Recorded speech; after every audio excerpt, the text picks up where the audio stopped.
Lo que la SNI busca es impulsar la industria nacional. Son ya 128 años que tenemos como organización, años que nos respaldan y en los que hemos venido trabajando en pro del desarrollo tanto de la región Ucayali como de otras regiones en las que nosotros tenemos presencia. Es por ello que adicional a los servicios que brindamos a nuestros asociados, tales como networking, redes de la industria, defensa gremial, asesorías legales, tributarias, contables y demás, creamos estos espacios completamente gratuitos en alianza con diferentes instituciones, tanto de nuestras regiones como de otras regiones, para poder mantenerlos informados. En esta oportunidad nos acompaña el señor Joseph Soto Ventosilla y el señor Eduard Pariona de Sunafil. Nuestro webinar del día de hoy se titula Reglamento Interno de Seguridad y Salud en el Trabajo. Les aconsejo que tengan toda la apertura de poder hacer las consultas pertinentes a nuestro ponente en cuanto al tema. Las preguntas van a ser resueltas al final del webinar y también pueden irlas registrando en el chat o levantar la mano para poder hacer las consultas respectivas. Sin más, vamos a iniciar la presentación. Dejo con ustedes a nuestro ponente del día de hoy.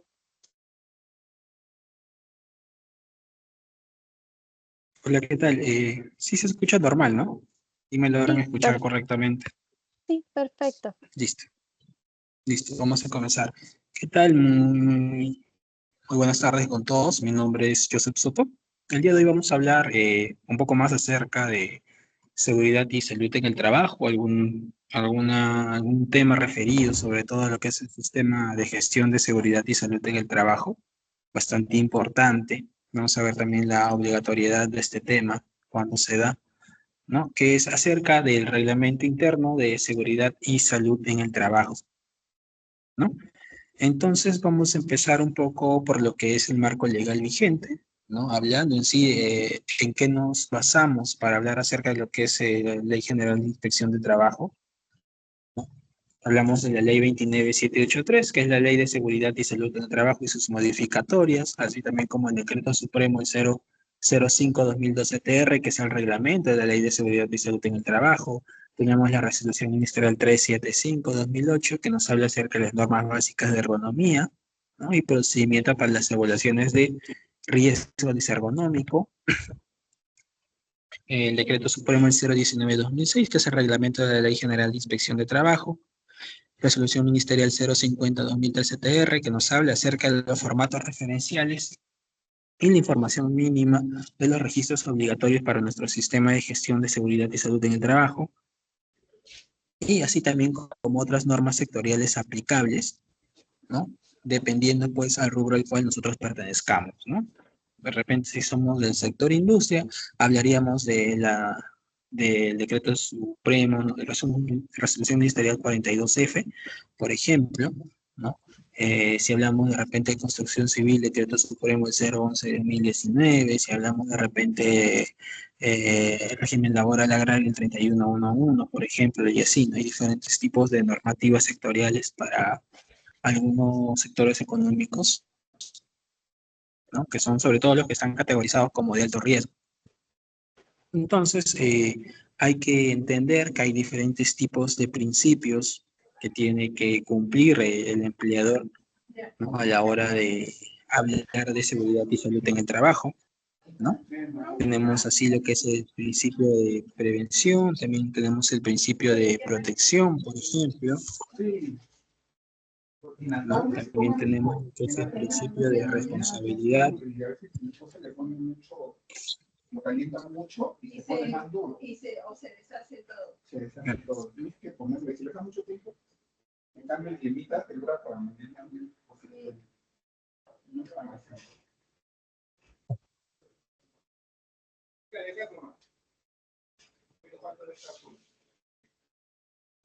Ya, listo.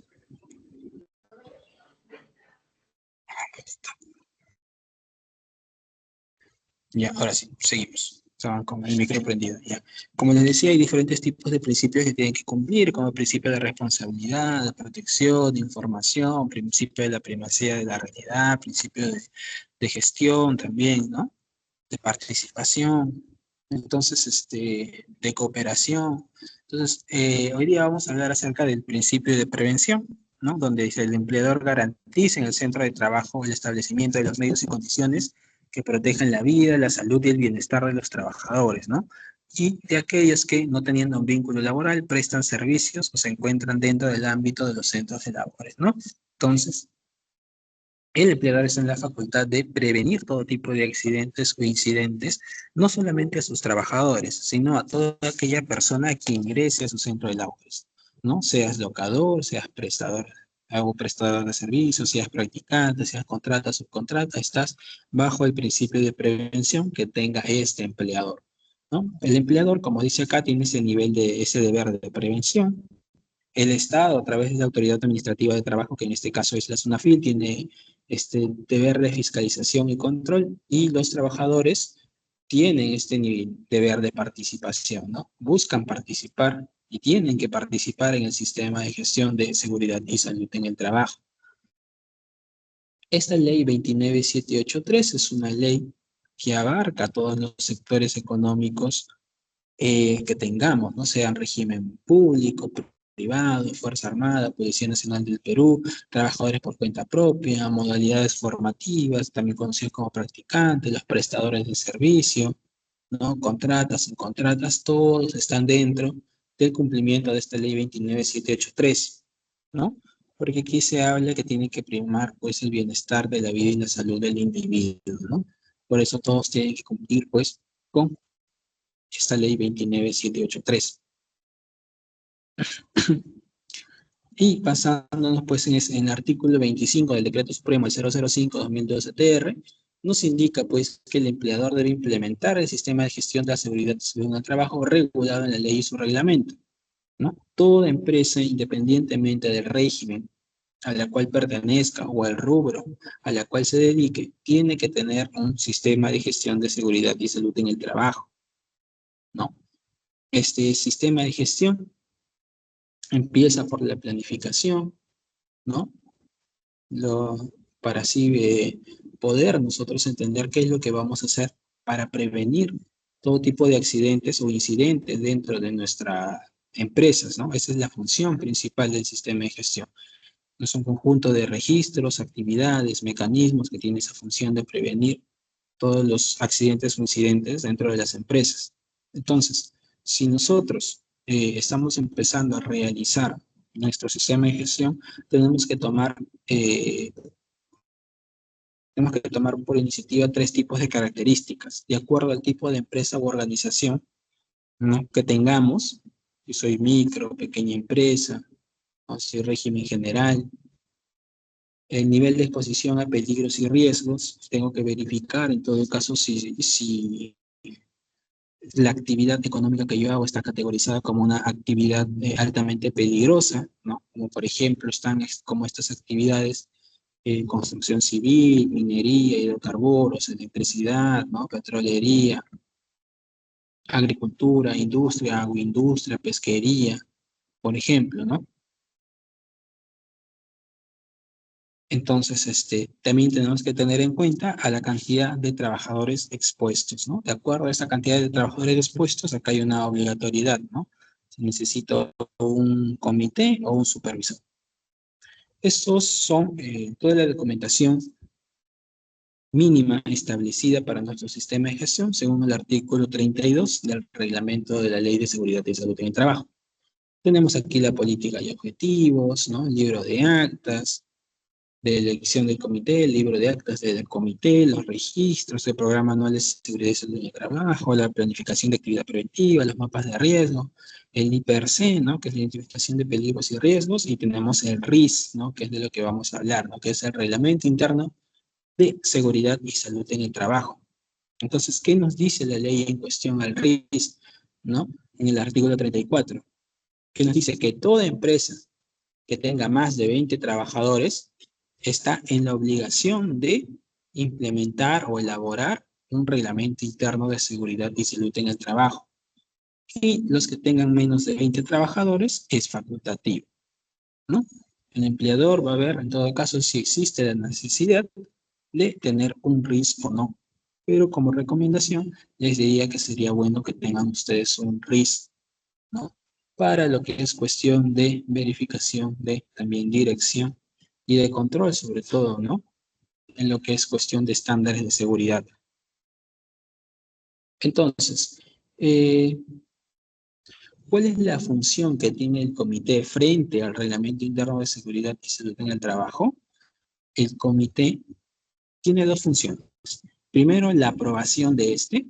El empleador es quien hace el Reglamento Interno de Seguridad y Salud en el Trabajo, bajo su facultad de dirección, ¿no? Y el comité es el encargado de aprobarlo, ¿no? De revisarlo, observar que algunas de las medidas de repente no afecten o estén en contra de la normativa establecida o estén en base a la realidad de la empresa, ¿no?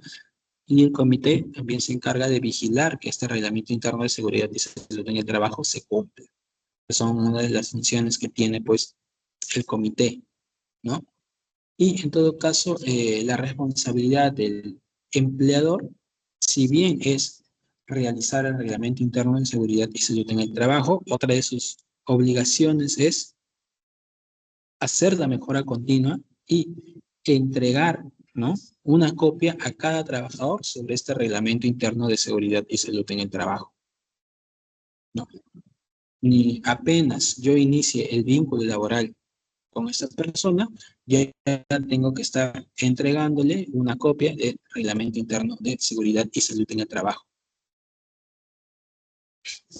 Entonces, ¿cuál es la estructura mínima que tiene, pues, este reglamento interno de seguridad y salud en el trabajo, ¿no? Esto está, pues, estipulado en la resolución ministerial 050-2013-TR a partir del anexo 2, ¿no? Está puesto cuáles son los criterios mínimos que debe tener nuestro RIS, ¿no? Como por ejemplo está como primera parte un resumen ejecutivo de la actividad de la empresa, ¿no? ¿Cuál es la actividad? Todas las actividades están dentro de la empresa, así ah, cuál es la actividad económica a la cual pertenece la empresa.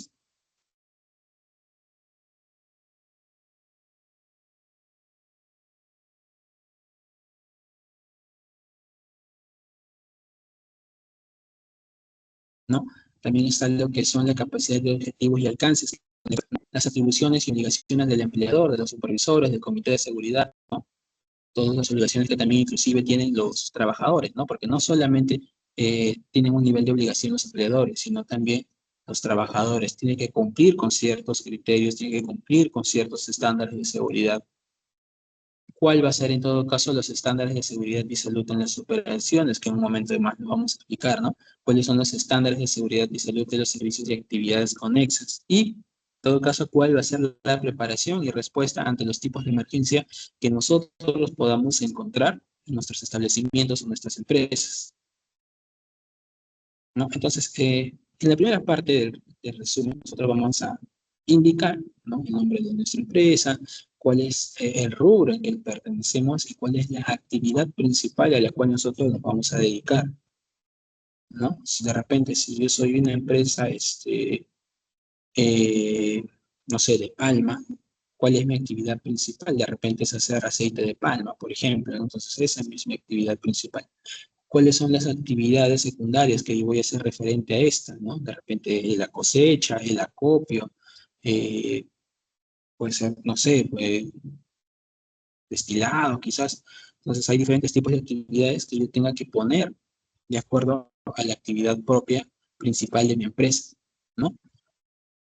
Para nosotros poder pasar a cuáles van a ser mis objetivos, ¿no? Y alcances que va a tener mi reglamento interno de seguridad y salud en el trabajo, ¿no? ¿Cuáles son, por ejemplo, algunos objetivos que va a tener este reglamento interno, ¿no? Garantizar las condiciones seguras de los trabajadores, ¿no? Verificar que los trabajadores realicen sus actividades siguiendo un estándar de control, ¿no? Siguiendo, pues, principios preventivos, ¿no? Otro de los objetivos sería, como dice aquí, promover una cultura de prevención de riesgos laborales, ¿no? Y propiciar el mejoramiento continuo de las condiciones de seguridad y salud y medio ambiente de trabajo. para así nosotros también poder estimular, fomentar un mayor desarrollo de conciencia y de prevención entre los trabajadores, ¿no? Todos estos objetivos no tienen que ser también alcanzables, tienen que ser objetivos, ¿no? Objetivos medibles y alcanzables, ¿no? Por ejemplo, si uno de los objetivos que podría tener el reglamento interno, si en todo caso es una disminución de los accidentes de trabajo, podríamos hacer comparativas en lo que es cuestión a escala de porcentaje de accidentes o incidentes de años pasados, ¿no? Para ver en pequeñas auditorías si está funcionando realmente nuestro reglamento interno de seguridad y salud en el trabajo. ¿Y cuál es el alcance que tiene este reglamento interno de trabajo? ¿Quiénes deben de cumplir con este reglamento interno de trabajo? Como vemos aquí, están los trabajadores, intermediación, tercerización, modalidades formativas, ¿no? Toda aquella persona cuyos servicios subordinados o autónomos presten de manera permanente o esporádica en las instalaciones del empleador, ¿no? Toda persona que ingrese a mi centro de labores, así sea por un mínimo de tiempo, tiene que cumplir con mi reglamento interno de seguridad y salud en el trabajo, ¿no? Y el empleador debe poner en conocimiento mediante medio físico o digital, ¿no? El reglamento interno de seguridad y salud en el trabajo y sus posteriores modificatorias. Si yo voy a contratar a una contrata, tengo que entregar mi reglamento interno. Ellos tienen que conocer mi reglamento interno para que así ellos puedan hacer el cumplimiento del mismo. Si ellos no cumplen con mi reglamento interno, yo no tengo que dejarlos pasar por un tema de prevención, de protección, ¿no? No solamente hacia mis trabajadores, a los trabajadores incluso de estas empresas terceras, ¿no? Como les he dicho anteriormente, acá se aplica lo que es el principio de responsabilidad compartida, donde nos dice que si en todo caso una persona que está bajo tercerización, ¿no? Se accidenta, yo como empleador principal, como el empleador contrata, nos vamos a hacer responsables por todo aquello que le haya sucedido a este trabajador, ¿no? Ellos no cumplir con condiciones de seguridad y yo por no hacer la verificación del cumplimiento. Entonces acá es importante tener en cuenta eso. Entonces, en lo que es el liderazgo y compromisos, ¿no? Vamos a ver en todo caso quién va a asumir el liderazgo del reglamento interno de seguridad y salud en el trabajo.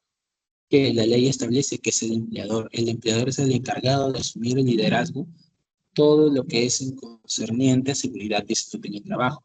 Ellos se encargan de brindar también las facilidades económicas y de recursos para que se puedan llevar de repente capacitaciones, inducciones, mejoramiento de repente de maquinaria, mejoramiento, recambio de uso del IPP, ¿no? Ellos asumen la responsabilidad de la prevención, buscan proveer recursos necesarios para establecer programas para evitar así la manifestación o, en todo caso, ¿no? La materialización de los diferentes tipos de peligros, ¿no?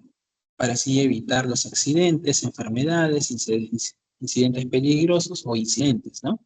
Buscando pues una cultura de prevención, donde también se pueden hacer integración de sistemas, ¿no? No solamente un sistema de gestión que la propia ley nos dice, de repente aplicar normativa internacional, como lo que es en caso de las normativas ISO, ¿no? Normativa ISO 45001 de seguridad de salud, ¿no? De mejora continua, de repente la 14001, que es de medios ambientales, por ejemplo, y así, ¿no? Aplicar también, si es posible, otra normativa internacional, cumpliendo, buscando el cumplimiento normativo de proveedores y contratistas, ¿no? Nosotros tenemos que asumir ese liderazgo, buscar que las empresas contratistas que nosotros estamos solicitando o de ellas estamos requiriendo cierto tipo de actividades, tenemos que verificar que ellos también cumplan con la normativa de seguridad y salud en el trabajo, ¿no?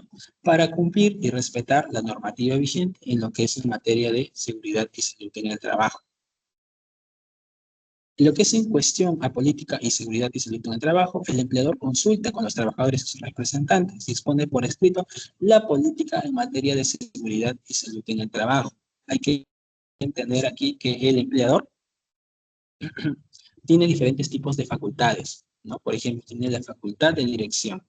Él va a ordenar, organizar dirigir su empresa bajo condiciones que él considere que son fructíferas para su empresa, ¿no?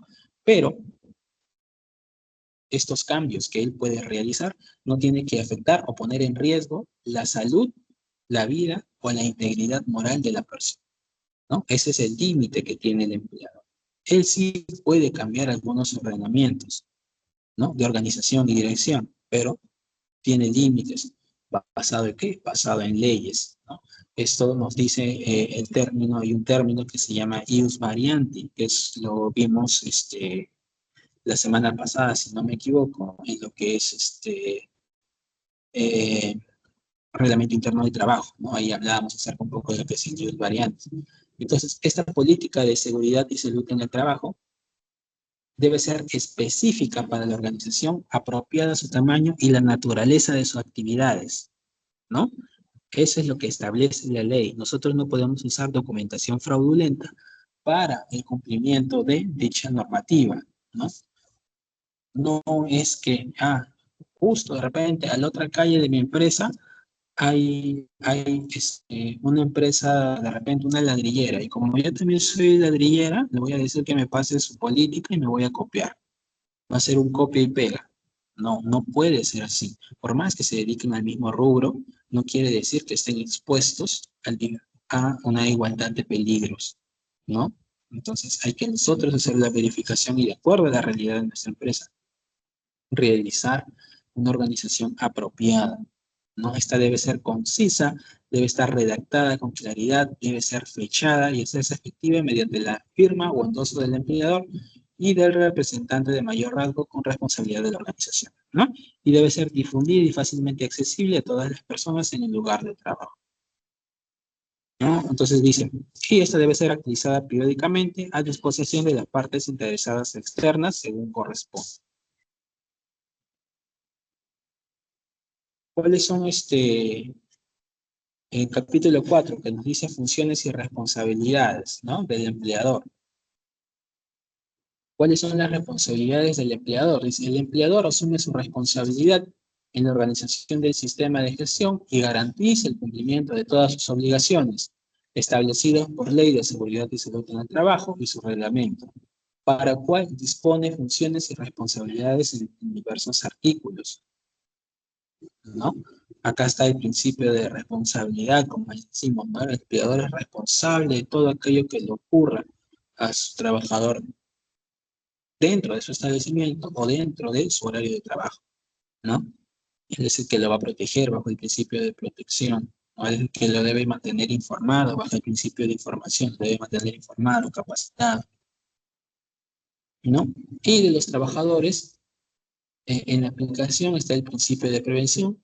Todo trabajador está obligado a cumplir las normas contenidas en el RIS y las otras disposiciones complementarias, incluyendo el personal, ¿no? Sujeta a régimen de intermediación y tercerización. Como les dije, no toda persona que ingresa a mi puesto de trabajo debe de cumplir con mi RIS, debe de cumplir con los estándares de seguridad que yo imponga, ¿no? Está así, está puesto. Si yo de repente digo que está prohibido trabajar a más de 1,50 m sin arnés, se tiene que cumplir.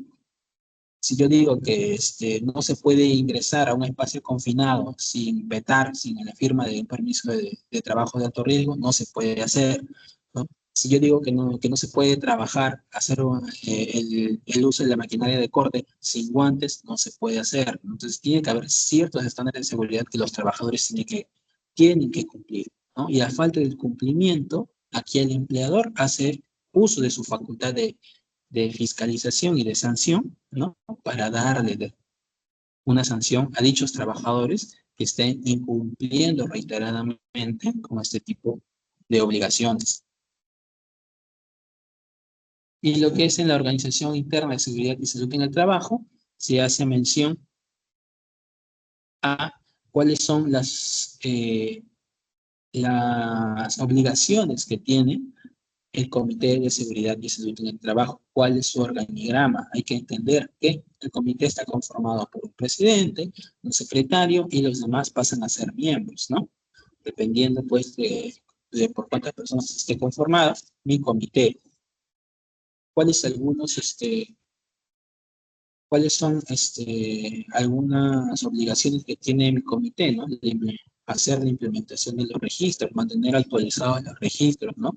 Por ejemplo, tenemos los registros de equipos de seguridad, ¿no? De entrega de EPP, los registros de estadísticas de salud, ¿no?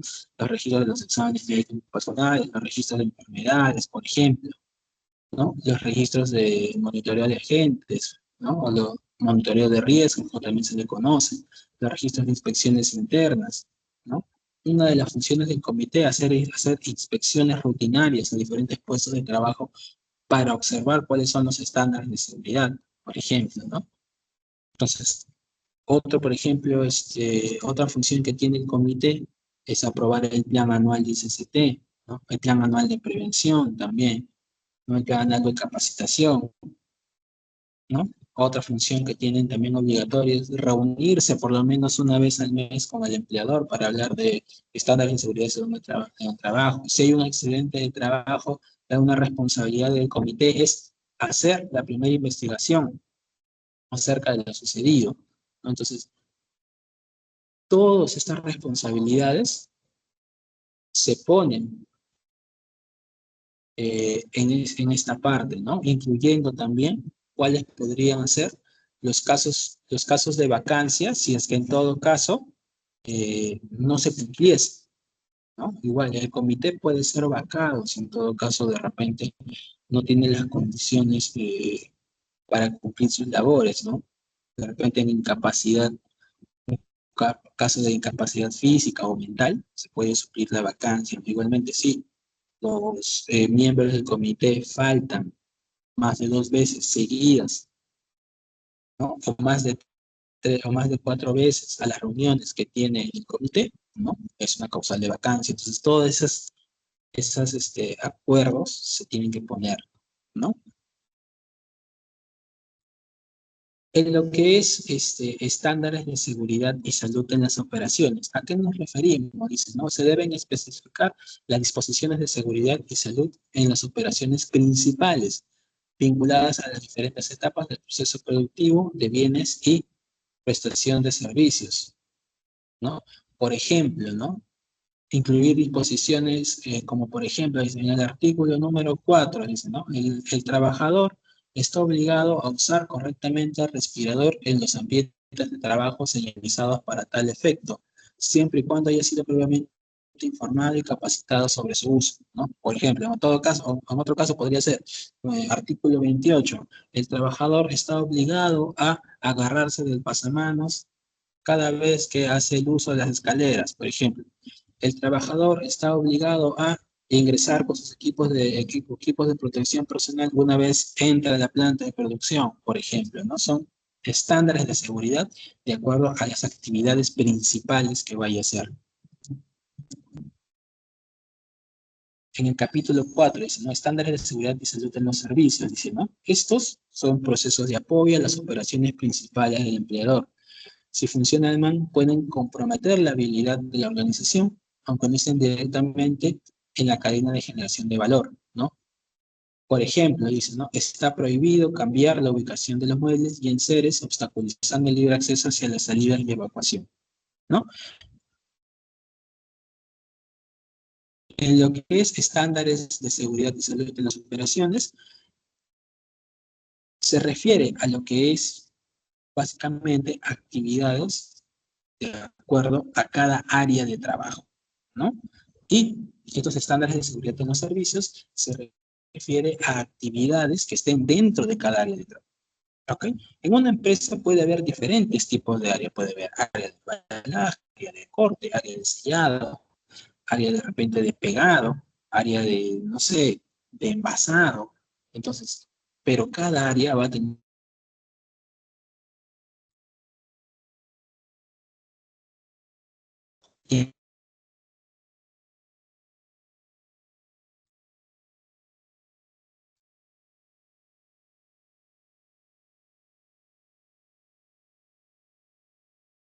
Se entrecortó el audio, disculpen. Hola, Joseph. Sí, te perdimos por un momento.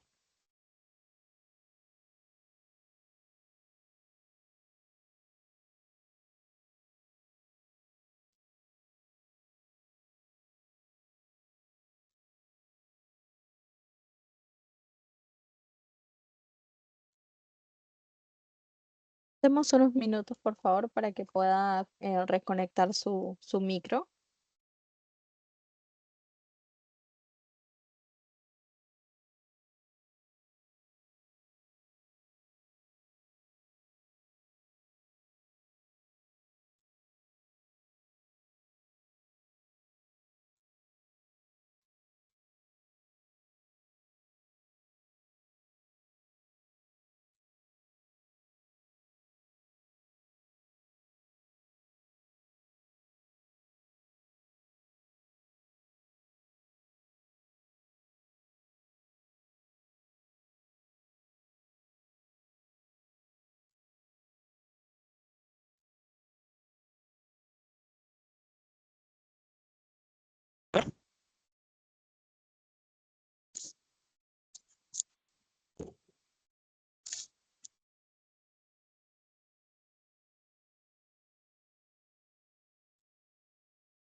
Hola, hola.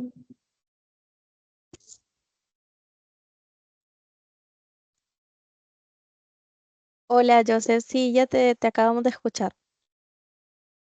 Sí se escucha. Sí, se había ido el internet un momento. Denme un segundo, por favor.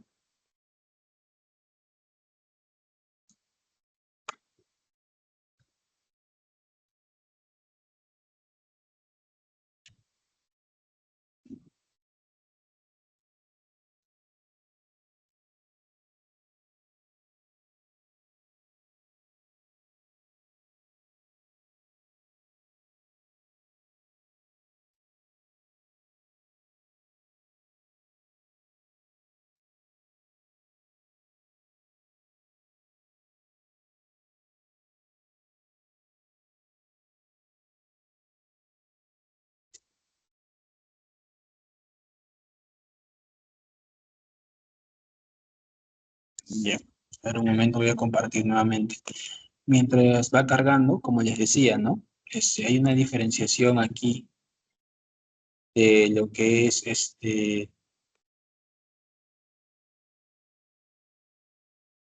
los estándares de seguridad y salud en los servicios, como los estándares de seguridad en las operaciones,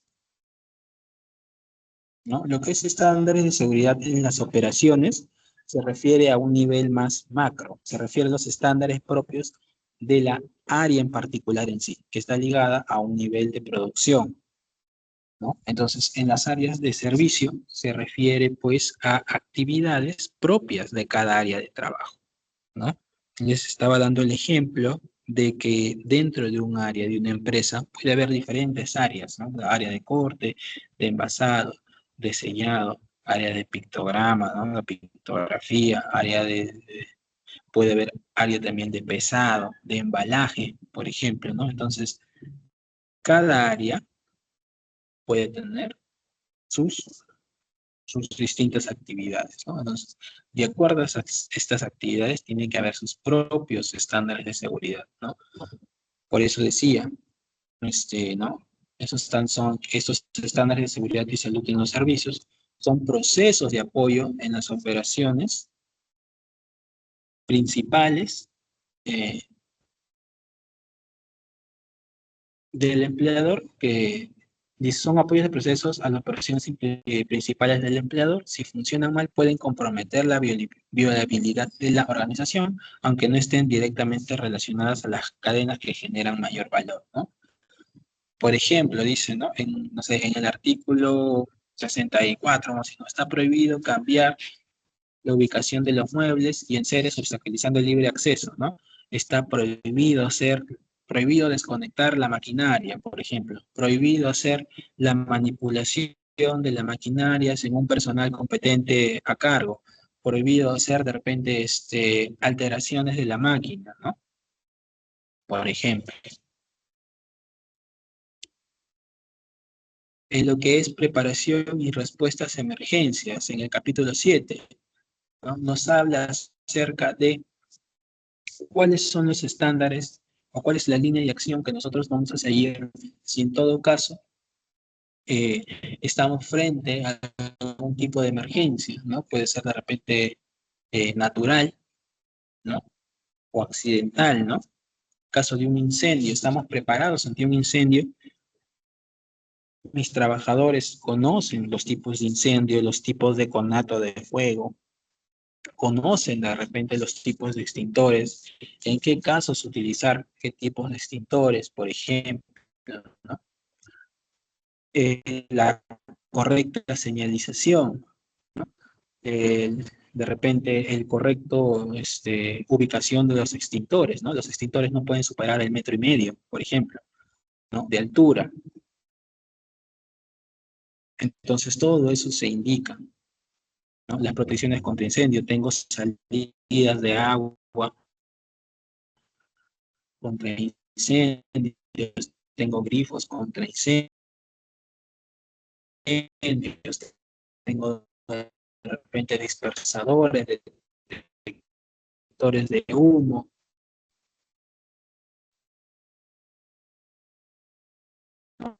De repente voy a poner ese sistema de alarma contra incendios, ¿no? Hay algunas empresas, un incendio, ¿no? Hay una solución a eso, ¿no? A estas brigadas son entrenadas por cuerpos de bomberos a las cuales pueden contratar estas grandes empresas para que den capacitaciones a su personal, ¿no? El almacenaje de sustancias peligrosas, ¿no? El correcto rotulado de estas sustancias peligrosas según el manual GESA, ¿no? De rotulación de las sustancias. La exposición, ¿no? Según la valorización TBAA, ¿no? Que nos dice qué tanto una persona puede estar expuesta a ciertas sustancias, ¿no? Según el artículo, según el Decreto Supremo 016/2006 de la DIGESA, ¿no? Ahí está puesto todo tipo de sustancias peligrosas y la cantidad de tiempo que nosotros podemos estar expuestos, ¿no? Las señaléticas de seguridad, ¿no? Pues hay que recordar que la señalética de seguridad sigue en una normativa técnica peruana de señalizaciones, que es la 399010, ¿no? Entonces, todas esas bases legales se tienen que seguir, ¿no? Por eso al inicio hablaba pues, del sustento y la base legal que se tiene que conocer para nosotros poder realizar nuestro reglamento interno de seguridad y salud en el trabajo. Lo que es cuestión a primeros auxilios, estamos preparados, ¿no? Mis trabajadores conocen los procedimientos de primeros auxilios, ¿no? Masajes, de repente, cardiovasculares, por ejemplo, ¿no? Entonces, ya casi para terminar, hay que entender, como siempre les digo, que la SUNAFIL busca no ser una entidad sancionadora en sí. Está buscando ser una entidad preventiva sin dejar de lado ¿sí? su facultad sancionadora, de inspectora. Sin embargo, pues hace una tipificación de las normas de acuerdo a subsanables e insubsanables, ¿no? Subsanables, todas aquellas que se pueden remediar, se pueden corregir, ¿no? Donde, en todo caso, el inspector cerrar a tu centro de trabajo, va a ver que estás incumpliendo con ciertas disposiciones obligatorias y te va a dar un plazo determinado para que te haga un pedido de un requerimiento, ¿no? En este requerimiento te va a indicar, en todo caso, qué es lo que tienes que subsanar. Te va a dar un plazo determinado. Cuando pase ese plazo determinado, él va a volver a pedir, en todo caso, información o de repente se va a acercar a la empresa y si tú has subsanado estas observaciones, has hecho el cumplimiento de estos requerimientos, únicamente se te va a emitir un informe de actuación inspectiva. Pero si en todo caso no lo has hecho, ahí sí ya va a pasar un acta de sanción. Y luego están las infracciones insubsanables, que son todas aquellas que afecten o vulneren algún derecho fundamental de la persona, o si es que se trata de algún accidente de trabajo, ¿no? Los accidentes de trabajo están categorizados como insubsanables porque el trabajador ya se accidentó y no hay manera de retroceder en el tiempo para evitar eso, ¿no? Entonces, ¿qué nos dice el Decreto Supremo 019/2006 ¿no? Que es el reglamento de la Ley General de Inspección de Trabajo, en su artículo 28, en su numeral 28.9, dice no implementar o no tener un reglamento de seguridad y salud en el trabajo si es que estás bajo la obligación, es una infracción muy grave. No, o sea, si tengo más de 20 trabajadores y no tengo un RIS, estoy cometiendo una infracción muy grave, ¿no? Entonces hay que tener en consideración eso. Esta es la escala de multas expresada en soles, ¿no? Actualmente las sanciones están bajo la OIT actual es de 5.150, ¿no? Entonces, yo soy una pequeña empresa, tengo 50 trabajadores, ¿no? Y no tengo un RIS. Se me ha dado el plazo de presentar este requerimiento del RIS y no lo he hecho, entonces ya voy a pasar a una sanción. ¿Ok?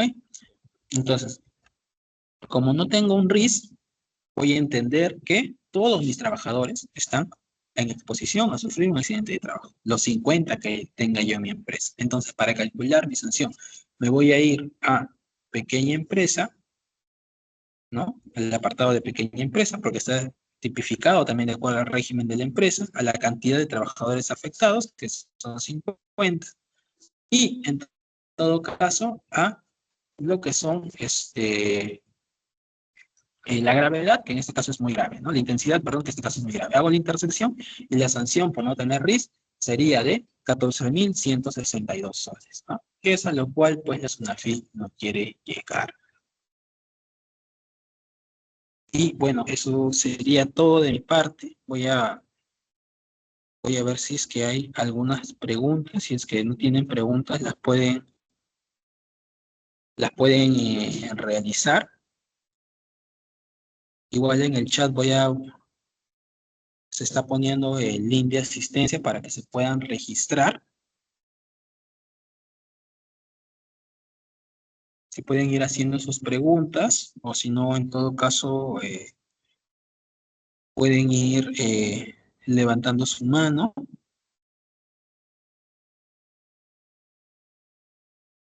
para ver quién desea realizar alguna pregunta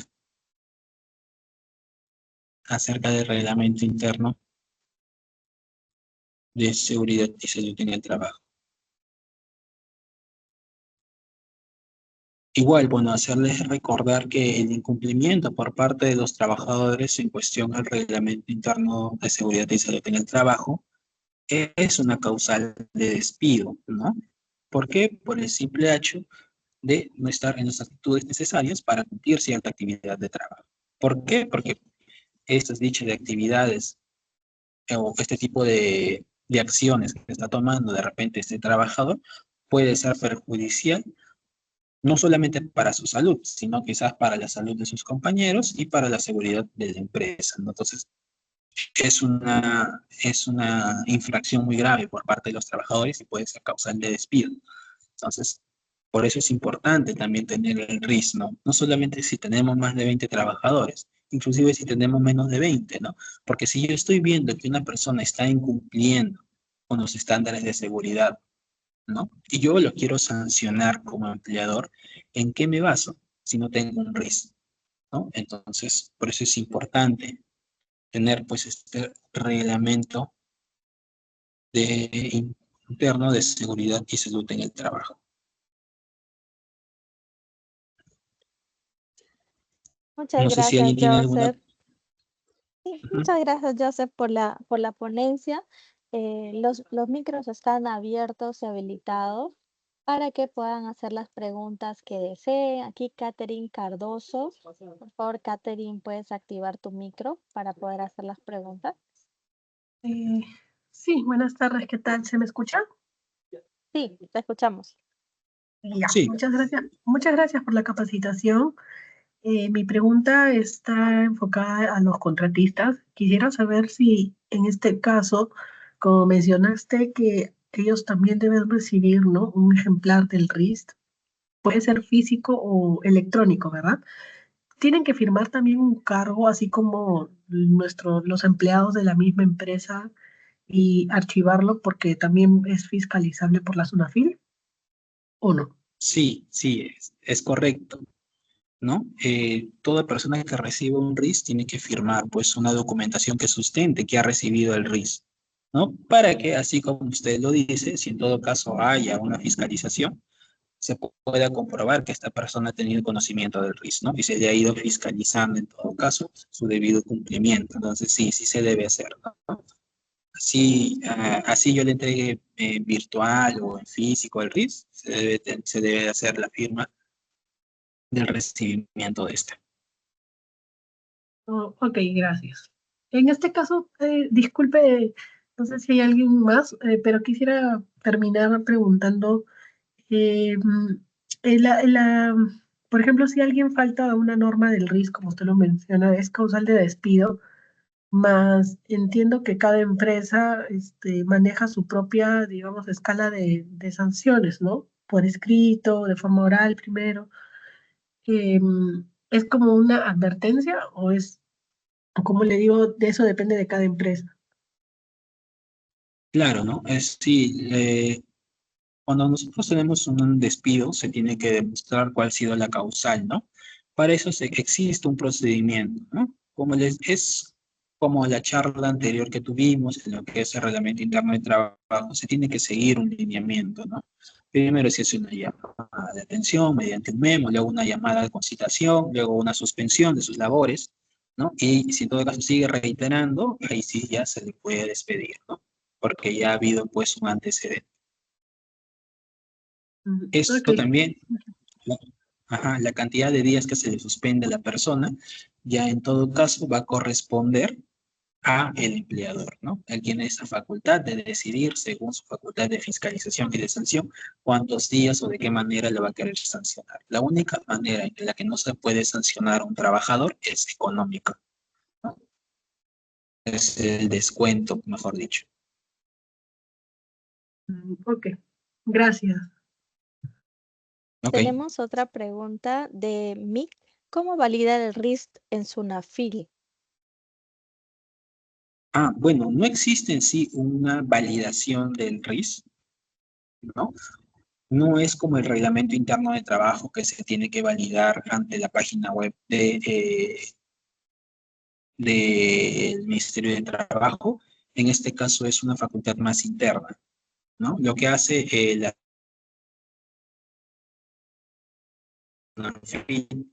a la hora de hacer la revisión de que se cuente con el reglamento interno de seguridad de trabajo es verificar primero la existencia del mismo y verificar que tenga pues todas el contenido mínimo que tiene pues que debe contener el RIS, ¿no?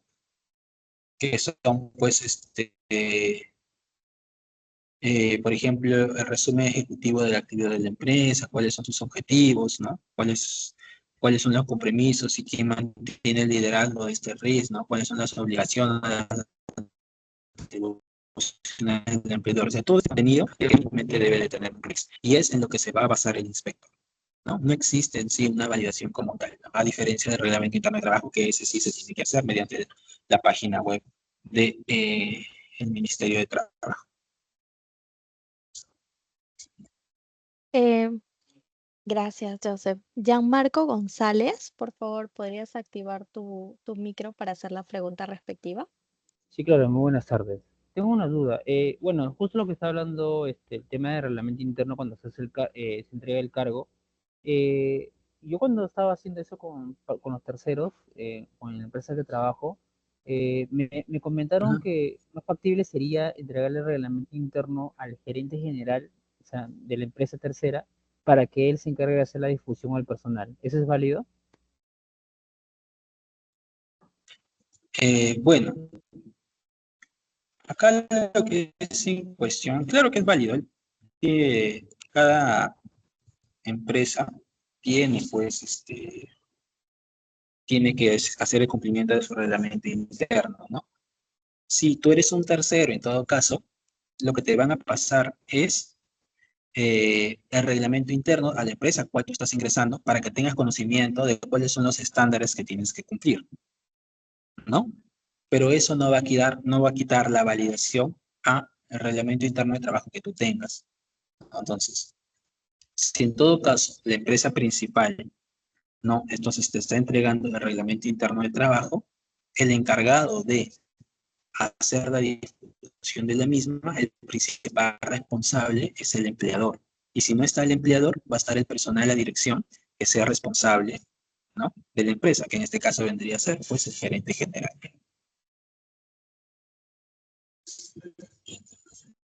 Muchas gracias. Ok. ¿Tenemos alguna Disculpe, pregunta más? disculpe, no le escuché bien la respuesta a la pregunta de mi compañero. ¿Me la podría repetir, por favor, brevemente? Se me fue el internet un poco. Claro, lo que estaba diciendo tu compañero es que él, bueno, está trabajando en una empresa tercera, ¿no? Y a él le habían pasado el reglamento interno de trabajo donde, donde ellos iban a entrar a laborar, ¿no? Entonces, este reglamento interno que se le había entregado a ellos son los estándares que ellos tienen que cumplir porque están ingresando a una empresa, ¿no? Entonces, la divulgación de este RIT es facultad del empleador, ¿ok? O sea, es facultad del empleador del tercero. Su facultad es divulgar, difundir, informar a todos los trabajadores sobre este RIS, ¿no? Entonces, si en todo caso no está el RIS, no está el empleador, perdón, la facultad de información va a pasar a un personal directivo que esté a cargo de la empresa. En este caso vendría a ser de repente el gerente general. Entonces, su facultad de él va a ser informar a todos los trabajadores que vayan a ingresar a esa empresa sobre el reglamento interno de trabajo, que va a estar a la misma altura que el reglamento interno que tú tengas, ¿no? No es que acá no hay competencia de reglamentos internos, ¿no? Ambos tienen que funcionar de la mano, tanto al de la empresa donde tú vayas a ingresar a trabajar, como el reglamento interno de la empresa a la cual tú pertenezcas, básicamente.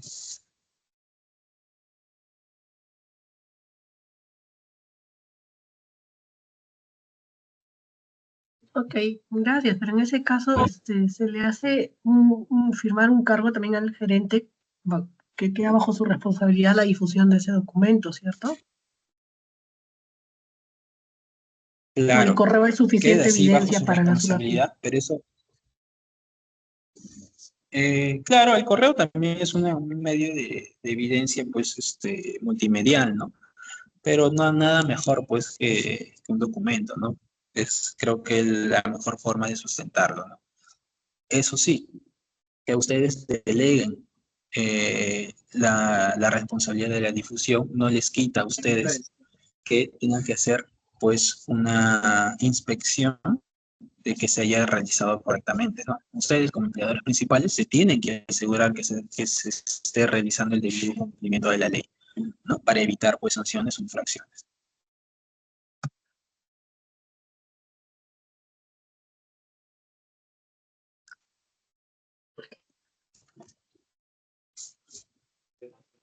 Excelente. ¿Alguna otra consulta adicional que tengan? De repente poderla colocar por el chat.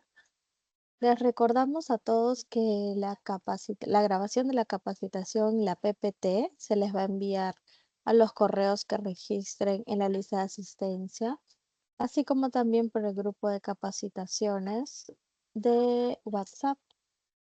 Tenemos una pregunta. Mick nos indica, una empresa tercerista de transporte que ha cometido muchas faltas como, dos puntos. No hay planillas, EPPs en mal estado, el trabajo es más de 8 horas diarias, pero cambió de razón social. ¿Será posible denunciarla ante SUNAFIL o ya no? Sí, sí es posible todavía hacer la denuncia, ¿no? Nosotros, al ser una entidad del Estado, tenemos convenios con otras instituciones, ¿no? Sea la SUNAR, la SUNAT, y inclusive con otro tipo de entidades bancarias, ¿no? Y esto se ha visto en muchos casos, ¿no? Donde hay muchos empleadores que a la hora de recibir una sanción, ¿no? Para evitar hacer el pago correspondiente de la sanción, se cambian, ¿no? De razón social, ¿no? Acá se dan de baja inclusive, pero esto no los exime de su responsabilidad. Entonces, lo que hace la SUNAFIL es que nosotros tenemos una base de datos donde están los nombres de todos los representantes, los nombres de los dueños de las empresas, el nombre de los representantes legales de las empresas. Entonces, cuando se llega a esta etapa de sanción y haces este tipo de cambios, igualmente se te va a cobrar, porque nosotros tenemos nuestros datos. Entonces, el área de sanción que tiene la SONAFIL lo que hace es empezar una cobranza coactiva, ¿no? Y empieza a hacer el embargo de cuentas de las diferentes entidades bancarias que puedas tener hasta el cumplimiento de la deuda, ¿no? Entonces, no hay, suena feo, pero no hay manera de poder escaparse de la sanción, ¿no? Por eso es, y nosotros entendemos eso, ¿no? Y por eso damos esa facilidad de poder hacer la subsanación de las observaciones, porque buscamos no llegar a esa etapa, porque entendemos las dificultades que eso pueda conllevar, ¿no? Pero si en todo caso la empresa ha tenido muchas fallas, igualmente se la puede denunciar, así haya cambiado de rubro, ¿no? Porque ya se tiene sus datos en sí, ¿no? Y se va a verificar en todo caso, según sus datos de esta persona, que otras entidades o empresas podría haber tenido, ¿no? Entonces ahí se hace la verificación, aquí se aplica lo que es el principio de presunción, el principio de la primacía de la realidad, que bueno, son otros temas, ¿no? Para las investigaciones. Excelente. Bueno, quiero agradecerles a todos ustedes por su participación en este espacio. Esperamos que hayan aprovechado toda la información que se les ha brindado el día de hoy. Y quiero recordarles también que como SNI promovemos estas charlas sin fines de lucro. En el chat les he dejado el link del grupo de WhatsApp donde vamos a informar todas las charlas que se vienen a partir de la próxima semana para el mes de noviembre. Y también compartimos por ahí la grabación, la PPT y algunas otras indicaciones de charlas. Los invitamos a seguir a la SUNAFIL en sus redes sociales y también cualquier duda o consulta lo pueden dejar. Pueden dejar mis datos en el chat y los espero para una siguiente ocasión. Muchas gracias, Joseph. Muchas gracias, Edward, por siempre participar con nosotros y esperamos que el próximo mes podamos agendar una charla más con la SUNAFIL. Muchísimas gracias a todos y hasta luego.